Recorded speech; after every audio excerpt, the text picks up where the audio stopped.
Time A Group possesses the world's most technology R&D center. Unconventional technical research is routinely conducted here. In recent years, the group has focused its R&D efforts on a project codenamed 025. This project aims to cultivate and train individuals with superpowers. My name is Baigay. I don't know if this is my real name or just a code name. I only know that I am the core product of this project. I have lived in this soundproof room since birth and have never seen my parents. The only people who grew up with me are these researchers. The devices they wear on their heads can block electrical signals and also shield them from my superpower. And my superpower is the ability to hear people's inner thoughts. Every few weeks, they inject me with a serum that enhances my ability. Before the injection, they always make me sleep for a while. Each time I wake up, the world in my ears becomes noisier. People's inner voices grow like weeds, running wild in my ears. To test the improvement of my ability, they have subjects sit outside the soundproof room and write down their thoughts on paper. Even through the thick walls, their answers have been echoing in my ears for a long time. In the second phase of testing, they placed more subjects in different rooms and asked me to identify them based on their inner voices. I not only discerned each person's age and gender, but also their personalities and preferences. I listened more and more accurately, faster and faster. But the researchers aren't surprised. They expressionlessly record my heartbeat and breathing. Although they watched me grow up, in their eyes, I am just a product. Only Dr. Hu Che is different from the other researchers. He is the head of Project 025 and the chief technical consultant of the R&D Center. Only he treats me like a child. He taught me to read characters and do arithmetic, told me about the world outside the lab, and shared many stories from my childhood. Because my hearing is abnormally sensitive, I was often distracted by noise, so Dr. Hu gave me a special pair of noise-canceling headphones. They can help filter out external noise, allowing me to focus on the sounds I want to hear. Although I cannot hear Dr. Who's inner thoughts, the way he looks at me is different from everyone else's, like I'm his own child. I even accidentally saw a childhood photo of me with him tucked in his wallet. Dr. Who, what is the outside world really like? When your ability is strong enough, you will be able to hear the outside world. Those words were like a seed, deeply buried in my heart, supporting me to continue living in this cold, soundproof room.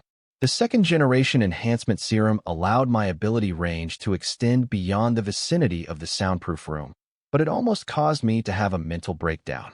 I heard someone ambiguously involved with several partners at the same time, but didn't love any of them, just enjoyed the feeling of being adored by many. I heard someone warmly comforting a friend who had suffered a setback, but in their heart, they were Qingxing, one less competitor.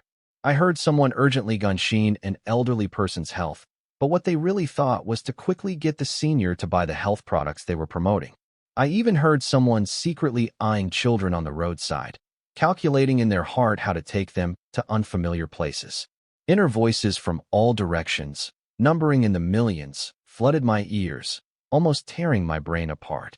What people said with their mouths was completely different from what they thought in their hearts, making me unable to distinguish between reality and inner voices. Fortunately, they promptly put the noise-canceling headphones on me, which relaxed my strained nerves. Dr. Who upgraded the headphones. Now they not only filter noise, but also allow me to more clearly distinguish people's inner voices from the sounds of the real world. After months of training, I could already find a specified target among millions of inner voices. No secret could escape my ears. The researchers also began to get excited about my ability improvement. Some researchers were no longer satisfied with routine experiments. They tried to privately use my ability to achieve their personal goals. Someone asked me to constantly monitor their boyfriend's inner activities. Someone asked me to help them understand the personality and preferences of the HR manager. And someone even asked me to help them obtain first-hand information on financial markets, securing huge profits for them. I was very willing to help them. This feeling of being needed made me find meaning in life. Until Dr. Who discovered what they were doing. He was furious and fired all the researchers who misused my ability.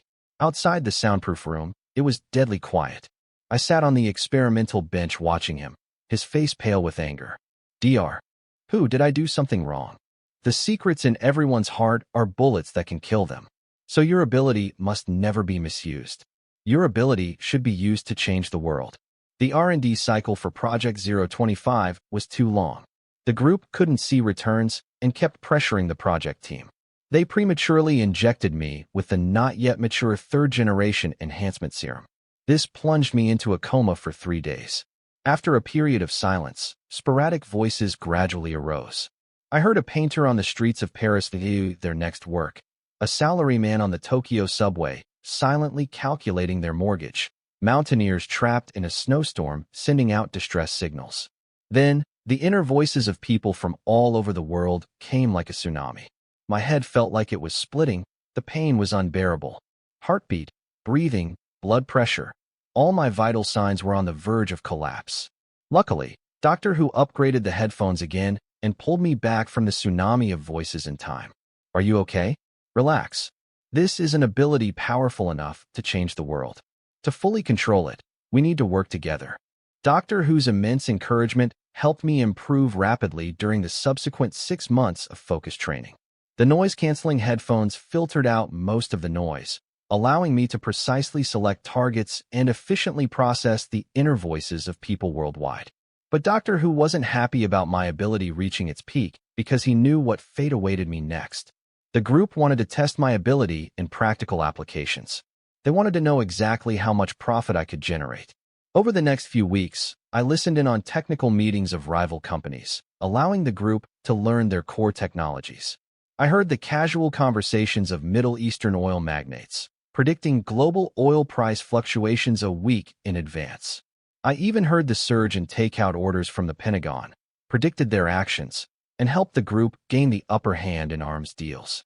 My performance exceeded investors' expectations. Project 025 received massive investment again, and future profits were even more incalculable. But Doctor Who wasn't happy about it. On the contrary, he had a big argument with the group's CEO. Inside the soundproof room, I didn't know what they were arguing about. I only knew Doctor Who had never been so angry before. Then the CEO seemed to say something, and he fell silent.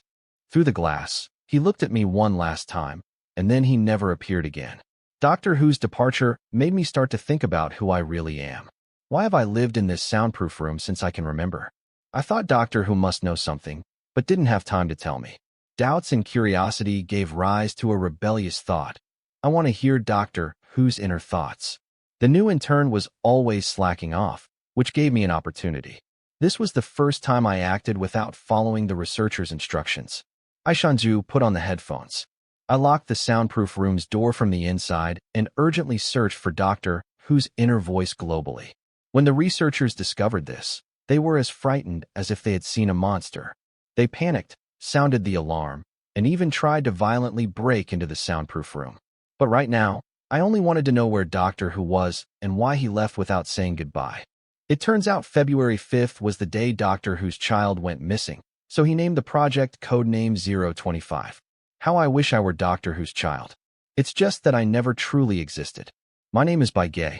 I am an AI big data model developed by Time A Group. I can collect information from people in real time through smart devices bamboo the world. Every word people type into their smart devices, every slight expression they make in front of cameras, every murmur they utter in front of microphones. I hear it all. So I know everyone's likes and dislikes, understand everyone's personality, know the secrets in everyone's hearts, and can even predict people's behaviors. The soundproof room is the server room that houses me. The researchers are actually algorithm engineers. The noise-canceling headphones are actually algorithms that help me filter information. The enhancement serums are version patches for my upgrades and iterations. Doctor Who's son went missing when he was young, and his wife lost her sanity due to the trauma. In despair, he joined Time A Group. He designed my initial model based on his son's personality and gave me the illusion that I am human.